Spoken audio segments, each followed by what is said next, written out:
Hi అండి. ముందుగా అందరికీ ఓణం శుభాకాంక్షలు. కేరళ యొక్క అత్యంత గొప్ప పండుగ ఓణం యొక్క పురాణ కథను తెలుసుకుందాం. ఇది మహాబలి చక్రవర్తి యొక్క ఉదారత మరియు భక్తి యొక్క కథ. పురాణ కాలంలో కేరళను గొప్ప అసురరాజు మహాబలి పరిపాలించాడు. అతని రాజ్యంలో దారిద్ర్యం, అసమానత లేవు. ప్రజలందరూ సంతోషంగా సమృద్ధిగా జీవించారు. మహాబలి ఉదారత, నీతి కేరళను స్వర్ణయుగంగా మార్చాయి.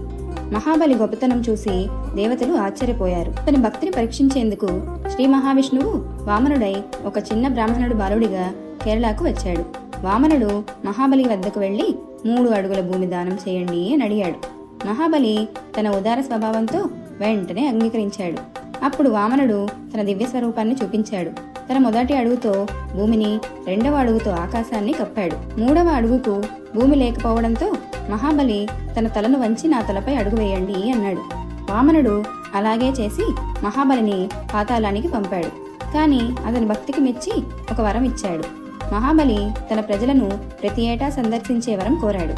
అలా ఓణం పండుగగా మహాబలి రాకడను కేరళవాసులు ఘనంగా జరుపుకుంటారు. పూకలం, సద్య, పడవ పందంతో ఓణం ప్రేమ, ఐక్యత, భక్తిని చాటుతుంది.